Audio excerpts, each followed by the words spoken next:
When Clint Eastwood walked onto the Tonight Show stage on October 12, 1973, Johnny Carson did something he had never done in 3,427 episodes of hosting. He looked directly at Clint's extended hand, and with 30 million Americans watching live, he said three words that made Ed McMahon's cigarette fall from his lips. Not this time. The audience of 322 people inside Studio One at NBC Burbank went completely silent. Clint Eastwood, the man who never flinched in front of cameras, stood frozen with his hand hanging in the air. His famous squint tightened. The orchestra stopped mid-note. Even Doc Severinsen lowered his trumpet and stared in confusion. But what Johnny whispered next into his microphone made Clint Eastwood's legendary tough guy mask crack for the first time on national television. And the secret he revealed would change everything America thought they knew about both men. Because 6 hours earlier, a telegram had arrived at Johnny's office. A telegram from a dying man in a Veterans Affairs hospital in Cedar Rapids, Iowa. A man named Sergeant William Morrison. A man Johnny Carson and Clint Eastwood both knew but had sworn never to speak about publicly for 21 years. The telegram contained a black and white photograph. 3 young men in military fatigues standing on a Korean hillside in 1952. 2 of them would become the most famous faces in American entertainment. One of them would die alone in a hospital bed, believing the world had forgotten him. What Johnny was about to reveal would either destroy both their carefully built public images forever, or it would prove that some promises are kept in silence until the moment a dying man sets you free. The handshake everyone expected would have to wait, because Johnny Carson owed this man something bigger than a greeting.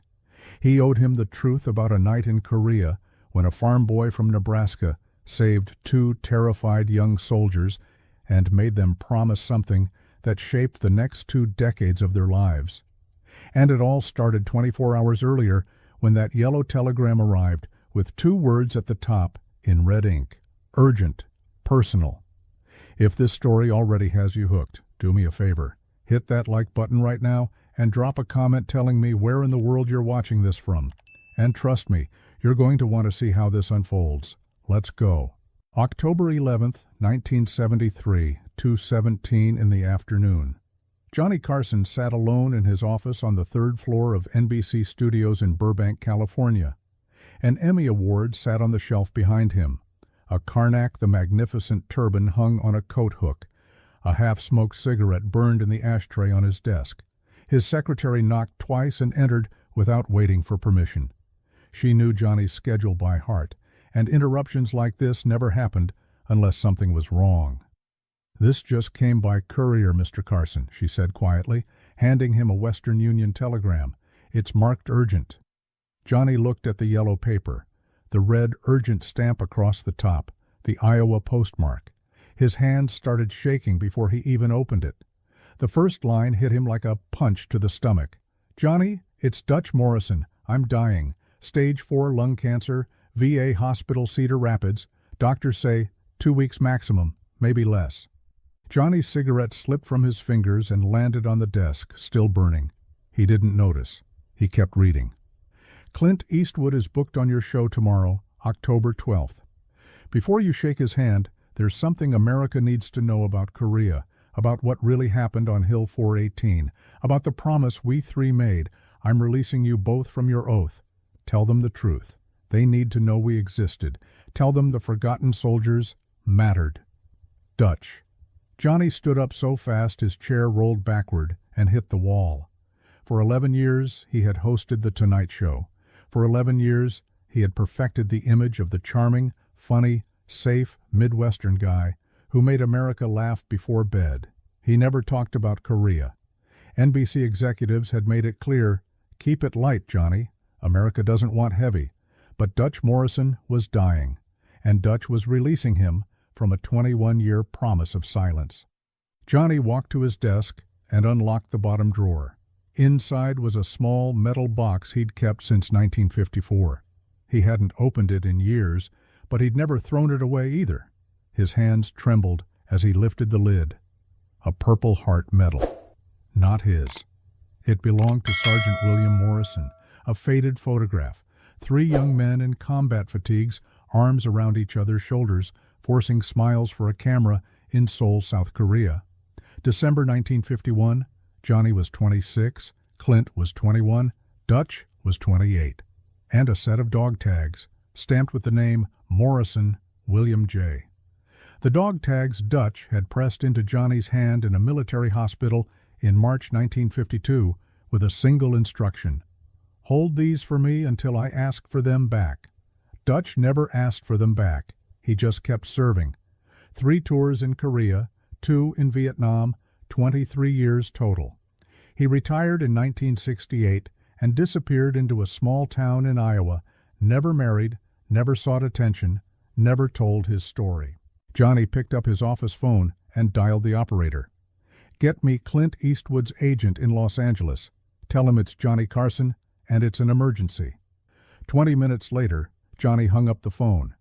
Clint had received the same telegram, the same release from their promise, and Clint had said the exact same thing Johnny was thinking. It's time. Dutch earned this. Johnny rewrote the opening of tomorrow's show. He told his producers there would be a format change they wouldn't understand until it happened. And he slipped Dutch's Purple Heart into his jacket pocket for the first time since 1954. What Johnny didn't know was that Clint Eastwood was doing the exact same thing 347 miles south in Carmel, California. And what neither of them knew was that Dutch Morrison's telegram contained one more secret. A secret that wouldn't be revealed until the cameras were rolling live. October 12th, 1973, 4:30 in the afternoon, NBC Studios, Burbank. The Tonight Show all was taped at 5:30 p.m. for broadcast at 11:30 that same night. Johnny Carson arrived early. He always did. But today, his dressing room door stayed closed. Clint Eastwood arrived at 4:45 p.m., 90 minutes before his scheduled segment. For a man famous for being exactly on time and nothing more, this was unusual. The stage manager noticed. The makeup artist noticed. Ed McMahon definitely noticed. Ed knocked on Johnny's dressing room door. "Johnny, you all right in there? You've been locked in for an hour." Johnny's voice came through the door. "I'm fine, Ed. Just trust me tonight. Something's going to happen, and I need you to roll with it." Ed frowned. In 11 years of working together, Johnny had never sounded like this. "What's going on?" "You'll understand when it happens." In the green room, Clint Eastwood sat alone in a leather chair, turning something over and over in his hands. A stagehand walked past and glanced at what Clint was holding. A silver compass. Old, military issue. The kind soldiers carried in Korea. The stagehand had never seen Clint Eastwood look nervous before, but the man's jaw was clenched, and his eyes kept darting to the monitor showing the empty stage. At 5:15 p.m., Johnny walked past the green room. The door was open. Clint looked up. Their eyes met. No words, just a single nod. A nod that said, "Tonight, we break 21 years of silence." The show began at 5:30 p.m. exactly. Johnny's monologue was fine. Jokes about Watergate, about gas prices, about the World Series. The audience laughed. But Ed McMahon noticed Johnny kept glancing at his jacket pocket, kept touching something inside it. The first guest was singer Helen Reddy. She performed Delta Dawn. Johnny barely listened. During the commercial break, he leaned over to the show's producer. "When Clint comes out, don't cut to commercial, no matter what happens. I don't care if we run over, you keep those cameras rolling." The producer started to ask why, but Johnny's expression stopped him. "Just do it." Ed leaned in close. "Johnny, you're sweating. You never sweat." Johnny looked at his co-host and oldest friend. "Ed, in about 4 minutes, you're going to learn something about me I've never told you, and I'm sorry it took this long." At 6:02 p.m., Ed McMahon's voice boomed across the studio. "Ladies and gentlemen, you know him as the man with no name, the star of the Dirty Harry films, one of the biggest box office draws in the world. Please welcome Clint Eastwood." The audience erupted into applause. Doc Severinsen's band launched into the theme from The Good, the Bad, and the Ugly. Clint walked out from behind the curtain, moving with that slow, confident walk that had made him a legend. But something was different. His right hand was in his jacket pocket, and when he reached Johnny's desk, he extended his left hand for the handshake. Johnny stood, looked at Clint's left hand, looked into his eyes, and then Johnny spoke into the microphone so every single person in America could hear him. "Not this time, Clint," the audience gasped. Ed McMahon's mouth fell open, and what happened next would be replayed on news broadcasts for the next 50 years. 3 seconds of absolute silence. On live television, 3 seconds feels like an eternity. Clint Eastwood's hand remained extended in the air. The audience didn't know whether to laugh or stay quiet. This wasn't part of the script. This wasn't how Tonight Show interviews started. Johnny reached into his jacket pocket and pulled out a military medal. He held it up to the camera. The lights caught the purple ribbon, the gold star, the profile of George Washington. A Purple Heart. The audience's confusion deepened. Johnny Carson had a Purple Heart? Why had nobody ever known this? "This doesn't belong to me," Johnny said, his voice steady, but different from his usual playful tone. "This belongs to Sergeant William Morrison, United States Army, Korean War, and right now, Dutch Morrison is lying in a hospital bed at the Cedar Rapids VA in Iowa with stage 4 lung cancer. His doctors say he has less than 2 weeks to live." You could hear people in the audience inhale sharply. This wasn't a comedy bit. This was real. Johnny looked directly at Clint. "He sent you a telegram too, didn't he?" Clint nodded slowly. Then he pulled his right hand from his pocket and held up the silver compass. "Yeah, he did." Ed McMahon whispered from his chair, "Johnny, what is this?" Johnny turned to face the audience, the camera, the millions watching at home. "Ladies and gentlemen, before I shake Clint Eastwood's hand tonight, you need to hear a story about the bravest man I ever met, a man who asked Clint and me to never speak his name in public, and for 21 years we honored that promise. But yesterday Dutch Morrison released us from our silence because he's dying, and he wants America to know that men like him existed." Johnny gestured for Clint to sit. Clint moved to the guest chair, but this wasn't a typical interview anymore. This was something else entirely, something the audience could feel shifting in real time. "December 14th, 1951, Johnny began. Seoul, South Korea. I was a 26-year-old Navy ensign stationed on the USS Pennsylvania. We were doing reconnaissance work off the Korean coast, and I got sent inland for liaison duty. Clint here was a 21-year-old Army private, drafted in 1950, working in a logistics unit." Clint spoke for the first time since sitting down. "I was terrified every single day." The audience had never heard Clint Eastwood admit fear. The man who stared down criminals in movies, who played the toughest characters in cinema, was confessing he'd been scared. Johnny continued.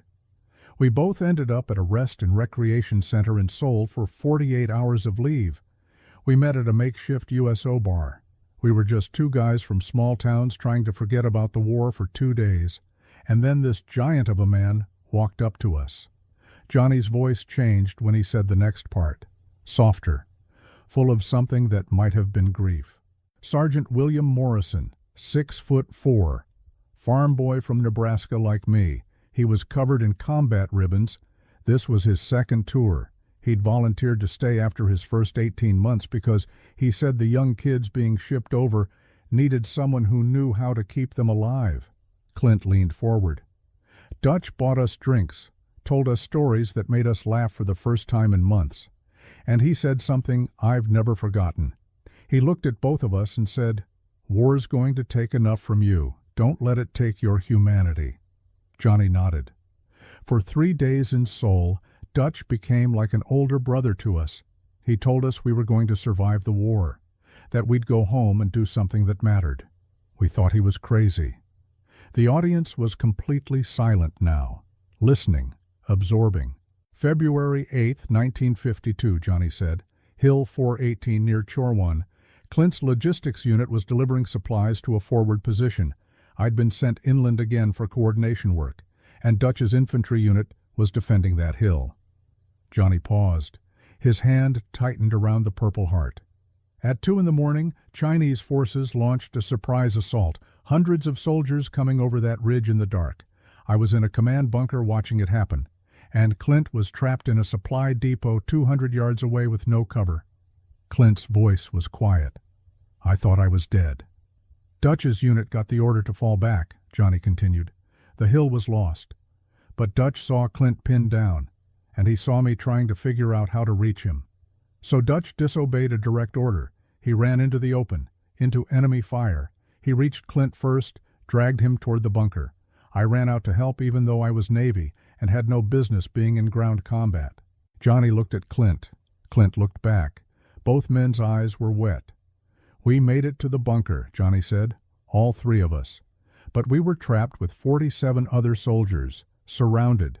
Dutch took command because he was the highest-ranking NCO still alive, and for 6 hours he held that position. He personally manned a machine gun, took 3 bullets, shoulder, leg, abdomen, but he didn't stop until reinforcements arrived at dawn. The audience was openly crying now. So was Ed McMahon. When the medics got to Dutch, he was lying in his own blood, Johnny said. And he looked up at me and Clint and said, "You 2 are going to make it. You're going to do something that matters. Promise me you'll make it count." Clint spoke through tears. We promised. Right there on that hill, we swore to him we'd make our lives count. Dutch survived, Johnny continued. He got a Silver Star and this Purple Heart. But a month later, when he was recovering in a Seoul hospital, he made us promise something else. Johnny pulled the telegram from his pocket and read aloud. He said, "Don't tell anyone about Hill 418. If you become famous someday, don't make me part of your story. I don't want the spotlight. I want to stay in the field and keep doing my job.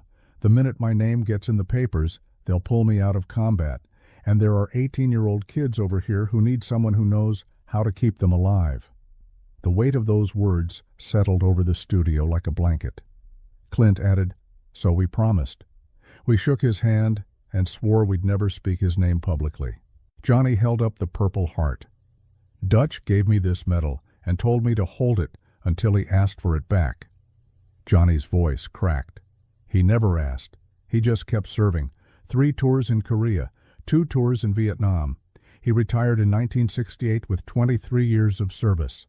Never married, never sought recognition, never told his story. Johnny looked directly into the camera. For 21 years, Clint and I both became successful. We made money, we won awards, we got famous. And every single day, we knew it was because a farm boy from Nebraska bled on a frozen hill for 2 kids who didn't matter to anyone. Clint pulled out his own telegram. Yesterday, Dutch released us. He wrote, "I'm dying. Tell America the truth. Tell them the forgotten soldiers mattered." And then Johnny said the words that would change everything. Dutch didn't just release us from silence. He gave us one more mission, and we're going to complete it right now, live on television. Johnny stood up from behind his desk. Clint stood up from the guest chair. They faced each other in front of 30 million viewers. 2 of the most famous men in America, standing like soldiers, about to receive orders. Dutch Morrison's telegram had 3 requests, Johnny said, his voice strong now, filled with purpose. 3 final missions for the 2 soldiers he saved 21 years ago. Johnny read from the telegram. "First, Johnny, use your platform to tell Korean War stories, interview veterans, make them visible. We're called The Forgotten War, and our soldiers are dying thinking nobody remembers." The audience began to understand. This wasn't just a story. This was a call to action. "Second," Johnny continued, "Clint, you make movies about tough guys. Make one about Korea. Show what it was really like. Show the 18-year-old kids who froze in foxholes and came home to nothing." Clint spoke directly to the camera. "I give you my word, Dutch, that film gets made." "And third," Johnny said, his voice rising, "both of you establish something permanent. A fund, a foundation, something that lives longer than all 3 of us, something that takes care of the Korean War veterans who came home broken and forgotten. Johnny looked at Clint. Clint nodded. And then Johnny did something unprecedented in television history. He looked directly at the camera and said, "We're announcing it right now, the Dutch Morrison Veterans Fund. Clint and I are each pledging $50,000 as seed money. The mission is simple: support Korean War veterans with medical care, mental health services, and family assistance." The studio audience erupted into applause, but Johnny held up his hand. "We're not done. We're going to do something else we've never done on The Tonight Show." Johnny turned to his producer off camera. "Get me the VA hospital in Cedar Rapids, Iowa. Get me Sergeant Morrison's room, right now." The audience gasped. Was this really happening? Was Johnny Carson about to call a dying veteran live on national television? For 90 seconds, America watched in silence as the call connected. Doc Severinsen played soft music. The phone rang through the studio speakers. A nurse answered. "Cedar Rapids VA, Oncology Ward." Johnny's voice was gentle. "This is Johnny Carson. I need to speak with Sergeant William Morrison. It's urgent." A long pause. Then, "Mr. Carson? The Johnny Carson?" "Yes, ma'am. Please, it's important." Another 30 seconds of waiting, then a weak, raspy voice came through the speakers. "Johnny?" The sound of Dutch Morrison's voice broke something in the studio. People were openly sobbing. "Dutch," Johnny said, his voice shaking. "I'm here with Clint. We're on The Tonight Show right now. 30 million people are watching." Dutch's voice was barely a whisper. You told them?" Clint leaned to the microphone. "We told them everything, Sergeant. Hill 418, the promise, all of it." There was a long silence, then the sound of Dutch Morrison crying. Not sad crying, something else. Relief, maybe, or gratitude. "You didn't have to do this," Dutch whispered. Johnny's response was firm. "Yes, we did. You earned it. You earned all of it. And we're launching a fund in your name tonight, starting right now." Dutch's voice cracked. I didn't want to die forgotten. I didn't want all of us to be forgotten." Clint spoke next, and his voice carried the weight of 21 years. "You will never be forgotten, Dutch. We promise you that. This nation will remember. We're making sure of it." Johnny added, "Thank you for keeping us alive. Thank you for making us promise to live well. We're keeping that promise right now, in front of the whole country." Dutch Morrison's final words were barely audible. "Thank you, both of you. You became the men I knew you'd become." The call ended. The studio was silent except for the sound of people crying. Johnny and Clint stood facing each other. And this time, when Clint extended his hand, Johnny grasped it. Not a Hollywood handshake, a military grip, forearm to forearm, the kind of handshake soldiers give each other when words aren't enough. They held that grip for 10 full seconds while the camera zoomed in. Both men had tears running down their faces. And America watched as two legends honored a hero whose name they'd never heard until that night. The Tonight Show episode aired at 11:30 p.m. Eastern Time on October 12, 1973. By midnight, NBC's switchboard was overwhelmed. The phone lines couldn't handle the volume of calls. By 6 a.m. the next morning, every major news network in America was running the story. Johnny Carson's secret war hero. The handshake that revealed a 21-year promise. Forgotten war veteran gets national recognition. The Dutch Morrison Veterans Fund received $47,000 in donations within the first 24 hours.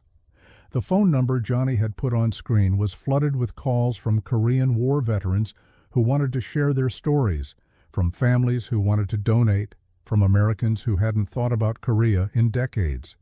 VA hospitals across the country reported something unexpected. Thousands of visitors showing up asking about Korean War veterans. Families having conversations they'd never had before. Sons asking fathers about service they'd never discussed. Grandchildren learning about wars they'd never studied in school.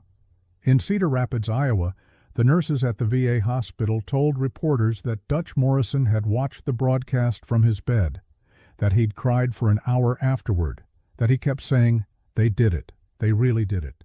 2 days after the broadcast, on October 14th, Johnny Carson and Clint Eastwood both flew to Cedar Rapids. They brought a camera crew with Dutch's permission. For 3 days, they interviewed him. 8 hours of footage. Dutch told his full story for the first time. His childhood on a Nebraska farm, enlisting at 18, 3 tours in Korea, saving 23 American lives over 4 years of combat, 2 tours in Vietnam, why he never married, why he kept serving.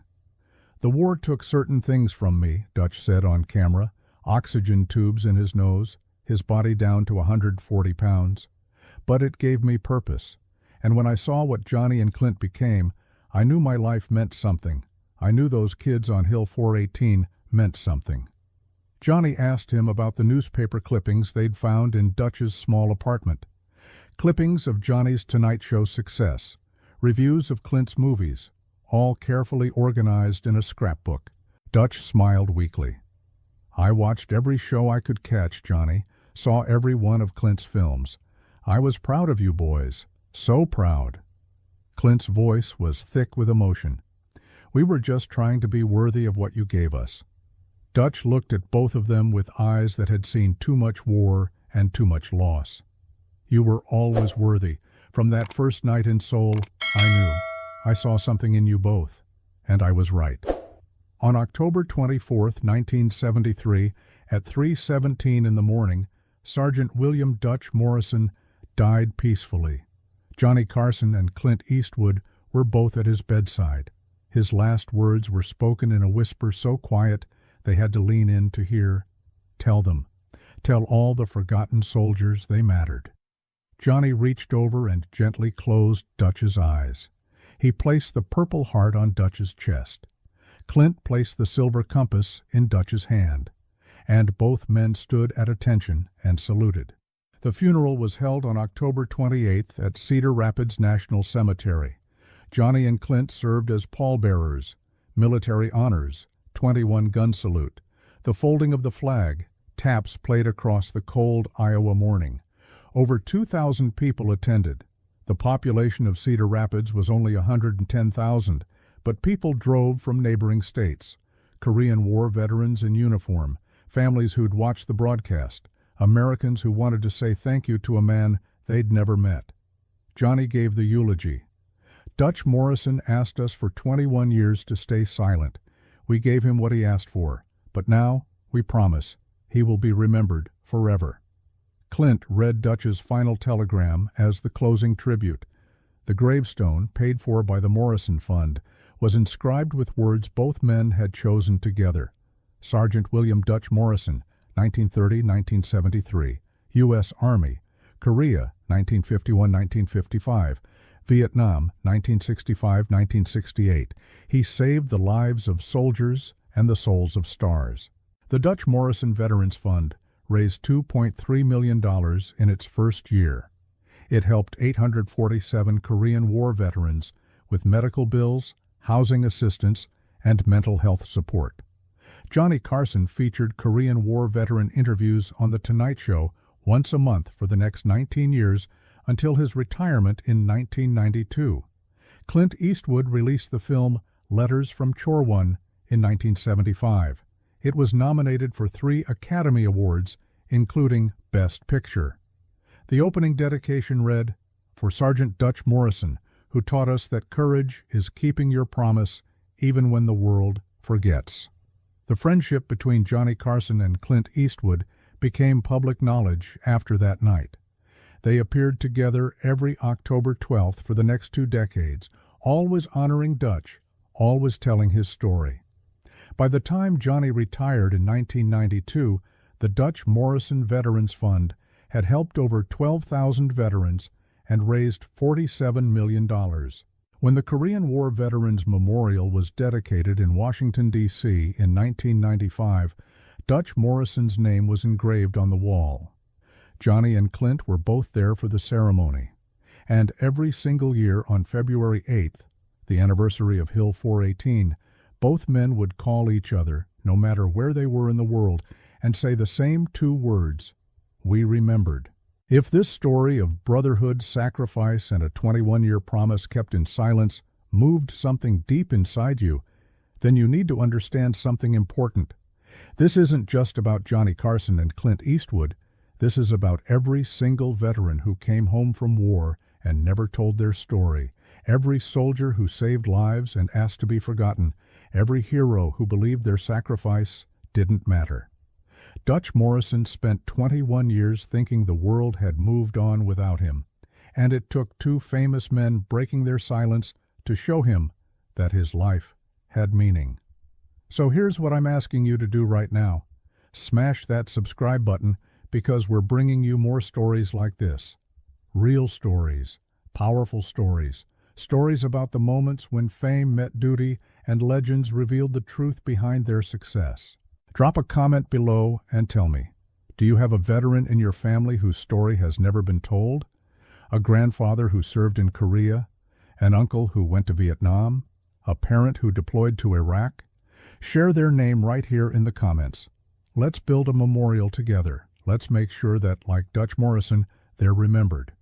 And hit that like button if you believe that the truest measure of success is what you do when someone who saved your life asks you to honor them. Tell me where you're watching this from, what country, what state, what city. Because this story is spreading around the world, and I want to know where Dutch Morrison's legacy is reaching. Because here's the truth. Sometimes the greatest handshakes take 21 years to happen. Sometimes the most powerful promises are kept in silence. And sometimes the real heroes are the ones who ask to be forgotten, until two grateful men refuse to let them disappear. Dutch Morrison asked to be forgotten so he could keep saving lives. Johnny Carson and Clint Eastwood made sure the world would remember, and now you know his name too. This story isn't really about Johnny Carson or Clint Eastwood. It's about a man who saved lives and asked to be forgotten. Dutch Morrison didn't want fame. He didn't want applause. He wanted to keep other soldiers alive, even if no one ever knew his name. For 21 years, two famous men carried that promise in silence. Not because they had to, but because honor matters most when no one is watching. And that's the truth we forget. The world we live in was shaped by people who never told their stories, by men who came home, stayed quiet, and carried everything alone. Success isn't measured by who knows your name. It's measured by whether you live in a way that honors the people who saved you. Sometimes the greatest promises are kept in silence, and sometimes the real heroes are the ones who ask to be forgotten until someone finally remembered.